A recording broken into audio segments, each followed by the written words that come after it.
नमस्कार, मी पौर्णिमा the सामन्स foods and ब्लॉगमध्ये तुमच्या सर्वांचं खूप स्वागत आहे. चिकन मटन बिर्याणी तर तुम्ही ट्राय केलीच असेल, पण कधी अशा प्रकारची मस्त अशी प्रॉन्स दम बिर्याणी कधी ट्राय केली आहे का? नसेल केली तर नक्की करा. आजच्या व्हिडिओमध्ये बघणार आहोत अगदी हॉटेलसारखी प्रॉन्स दम बिर्याणी कशी करायची. आता प्रॉन्स म्हटले की प्रॉन्स थोडेसे असे चिवट होतात, पण ते चिवट न होता अगदी प्रॉन्स ज्युसी व मस्त असे फ्लेवरफुल कसे होणार आहेत ते या व्हिडिओमध्ये अगदी टिप्ससहित सांगितलेलं आहे. व त्याचबरोबर बिर्याणीचा जो राईस आहे तो अगदी मस्त असा खिळखिळीत मस्त शीत वेगळा होईल कसा ते देखील या व्हिडिओमध्ये सांगितलेलं आहे. व त्याचबरोबर मस्त असं रायतं देखील कसं करायचं ते देखील बघणार आहोत. त्यामुळे व्हिडिओ कुठेही स्किप न करता शेवटपर्यंत नक्की बघा आणि चॅनलवर नवीन असाल तर चॅनलला नक्की सबस्क्राईब करा. पटकन आपण रेसिपीला सुरुवात करूया. तर सर्वप्रथम आपण इथे बिर्याणीची ग्रेव्ही जी आहे ती करून घेणार आहोत. तर त्यासाठी आपल्याला साहित्य काय काय लागणार आहे ते बघून घेऊया. तर इथे 300 ग्राम प्रमाणामध्ये बासमती तांदूळ जे आहेत ते स्वच्छ धुवून 1.5 ते 2 तासासाठी भिजत ठेवायचे आहेत. वाटीचं प्रमाण म्हणाल तर आपली रेग्युलर वाटीने 2 ते 2.5 वाट्या इथे तांदूळ जो आहे तो घ्यायचा आहे. त्यानंतर इथे मी घेतलेली आहे 350 ग्राम प्रमाणामध्ये कोलंबी. आता ही जी कोलंबी आहे ती मी 1 तासासाठी मॅरिनेशन करून ठेवलेली हळद, लिंबू व मीठ लावून साधारण 1 तास तरीही अशीच ठेवायची आहे. 350 ग्राम कोलंबी व 300 ग्राम इथे तांदळाचं प्रमाण घेतलं आहे. तांदूळ व कोलंबीचं प्रमाण हे अशाच प्रमाणात घ्यायचं आहे. त्यानंतर अर्धा इथं लिंबू लागणार आहे. 2 हिरव्या मिरच्या घेतलेल्या आहेत. अर्धा कप इथे आपल्याला फ्रेश दही लागणार आहे. त्यानंतर इथे थोडीशी बारीक चिरलेली कोथिंबीर लागणार आहे. थोडासा बारीक चिरलेला पुदिना लागणार आहे. 1 टीस्पून इथे धण्याची पावडर घेतली आहे. चवीनुसार मीठ घ्यायचं आहे. 2 टेबलस्पून आलं व लसणाची पेस्ट घेतलेली आहे. 4 ते 5 टेबलस्पून इथे आपल्याला तेल लागणार आहे. 1.5 टेबलस्पून इथे आपल्याला बिर्याणी मसाला लागणार आहे. त्यानंतर इथे 1 टीस्पून काश्मीरी लाल मिरची पावडर व 1 टीस्पून इथे आपल्याला तिखट मिरचीची पावडर लागणार आहे. त्यानंतर इथे मी काही टोमॅटो व कांदा स्लाइस करून घेतलेले आहेत. 2 ते 3 टोमॅटो व 4 ते 5 मीडियम आकाराचे कांदे जे आहेत ते स्लाइस करून घ्यायचे. आता ते कशा प्रकारे स्लाइस केलेत ते बघूया. तर इथे अशा प्रकारे कांद्याचा मागचा व पुढचा भाग जो आहे तो काढून घ्यायचा आहे व पातळ असे हे आडव्या आकारामध्ये स्लाइस करून घ्यायचे आहेत. अशा प्रकारे बिरिस्ता करण्यासाठी आपल्याला अशाच प्रकारे कांदे जे आहेत ते लागतात. तर हे बघा इथे आता टोमॅटो देखील मी अशाच प्रकारे आडवे काप असे पातळ करून घेतलेले आहेत. टोमॅटो इथे तुम्हाला हवा तर तुम्ही बारीक चॉप देखील करून घेऊ शकता, पण मी जसा कांदा चॉप केलेला आहे त्याचप्रमाणे टोमॅटो देखील इथे करून घेतलेला आहे. अशा प्रकारे पातळ काप केलेत. आता बिर्याणीचा तांदूळ शिजवताना त्यात काही खडे मसाले घालणार आहोत. तर इथे 2 तेजपत्ता घेतलेले आहेत. 1 टीस्पून इथे शहाजिरे घेतलेले आहेत. 2 चक्रफूल घेतलेले आहेत. 7 ते 8 इथे काळी मिरी घेतली आहे. 7 ते 8 लवंगा घेतलेल्या आहेत. त्यानंतर 1 इंच इथे दालचिनी घेतलेली आहे. 4 हिरवी वेलची घेतलेली आहे. आता इथे मी पाणी गरम करत ठेवलेलं आहे. सुरुवातीलाच आपण यामध्ये सर्व खडा मसाले जे आहेत ते घालून घेणार आहोत. त्याचसोबत 1 चमचा इथे तूप घालायचं आहे व 1 चमचा मीठ घालायचं आहे. ह्याला ढवळून घ्यायचं आहे. यामध्ये एखादी हिरवी मिरची घातली तरी पण चालेल. आता हे जे पाणी आहे ते छान असं उकळू द्यायचं आहे. उकळी येत आली की मगच यामध्ये हिरवी मिरची जी आहे ती घालायची. मी इथे 1 घातली आहे, उभी अशी आतून चिरून घेतलेली आहे.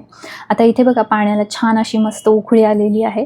यामध्ये आपण भिजवून घेतलेला बासमती तांदूळ जो आहे तो घालून घेऊया. आता भिजवलेलं जे पाणी आहे ते निथळूनच सर्व यामध्ये तांदूळ घालायचा आहे आणि एकदम अशा उकळत्या पाण्यातच घालायचा आहे, म्हणजे आपला तांदूळ जो आहे तो छान असा शिजतो.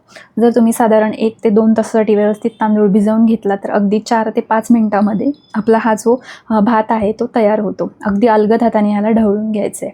आता भात शिजतोय तोपर्यंत आपण इथे ग्रेव्ही कशी करायची ते बघून घेऊया. त्यासाठी आधी सर्वप्रथम आपण इथे थोडासा बिरिस्ता जो आहे तो तळून घेणार आहोत. बाकी मी कांदा जो आहे तो तेलामध्येच परतून घेणार आहे. पण हा जो बिरिस्ता आहे तो थोडासा आपल्याला गार्निशिंगसाठी लागणार आहे. त्यामुळे इथे मी बिरिस्ता जो आहे तो तळून घेत आहे. अगदी थोडेसेच कांदे घातले आहेत. जर आपण जास्त घातले तर ते एकदम सॉफ्ट होतात त्यामुळे. तर हे बघा अशा प्रकारे इथे मी थोडासा आपल्याला लागणार आहे बिरिस्ता गार्निशिंगसाठी तो इथे तळून घेतलेला आहे मी. आता बाकीचे कांदे आपण परतून घेऊयात. आता इथे तेल कमी आहे व कांदे जास्त आहेत त्यामुळे हा कांदा तळला जाणार नाही तर परतला जाणार आहे. त्यामुळे सुरुवातीला जास्त तेलामध्ये थोडासा कांदा घालून मी तो तळून घेतलेला आहे, म्हणजे तो छान असा कुरकुरीत होतो. अशा प्रकारे केले तर कांदा जो आहे तो सॉफ्ट होतो यामुळे. आता यामध्ये थोडंसं मीठ घालूया, म्हणजे कांदा जो आहे तो पटकन छान असा सॉफ्ट होतो व लवकर असा परतला जातो. आता इथे कांदा परतण्यासाठी आपल्याला साधारण 4 ते 5 मिनिटं लागतील. छान असा सॉफ्ट होईपर्यंत कांदा परतून घ्यायचा आहे. तर कांदा तिकडे परततोय तोपर्यंत इथे 4 ते 5 मिनिटामध्ये आपला तांदूळ देखील छान असा शिजलेला आहे. बघा अशा प्रकारे चेक करायचं आहे. साधारण 80 ते 90% इथे आपल्याला तांदूळ जो आहे तो शिजवून घ्यायचा आहे. बाकी आपण ह्याला दमवरती शिजवणार आहोत त्यामुळे. तर आता अशा प्रकारे ह्याला गाळून घ्यायचं आहे, पाणी सेपरेट करून घ्यायचं आहे. एखाद्या ताटामध्ये ह्याला अशा प्रकारे पसरवून ठेवायचं आहे.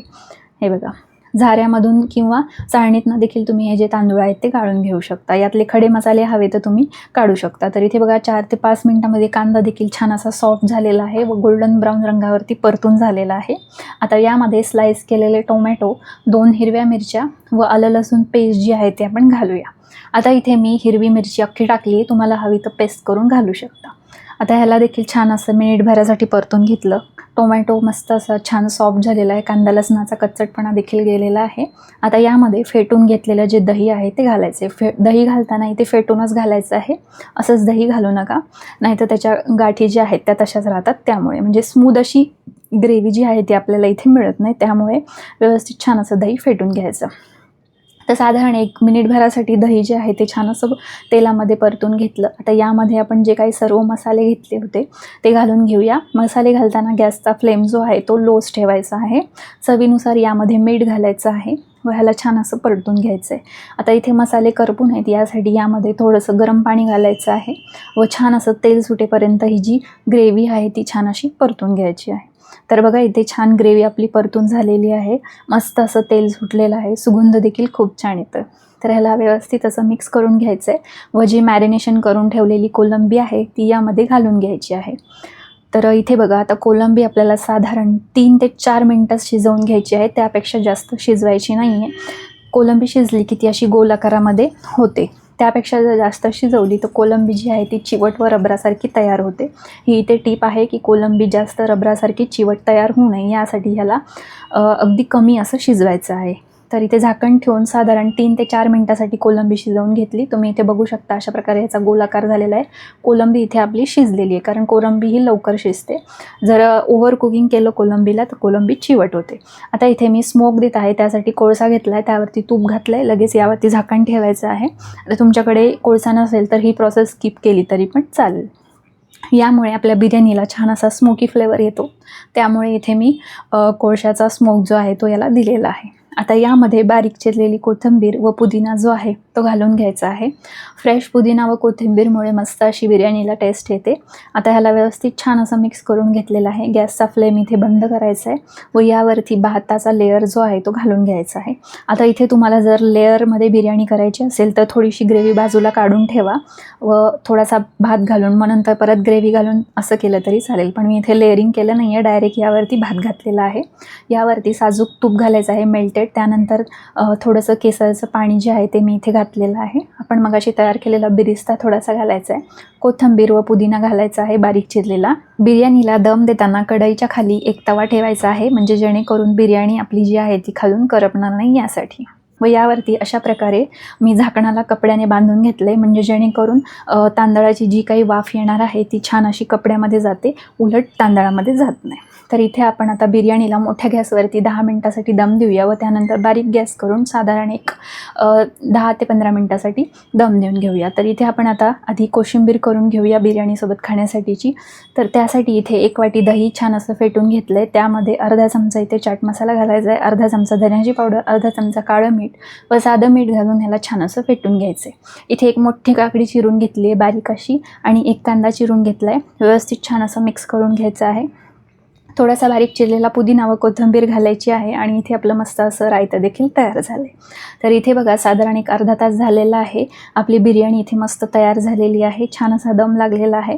तुम्ही इथे बघू शकता सुंदर आपली बिर्याणी इथे तयार झालेली आहे. अगदी मोकळी छान अशी सर्व करून घेऊया.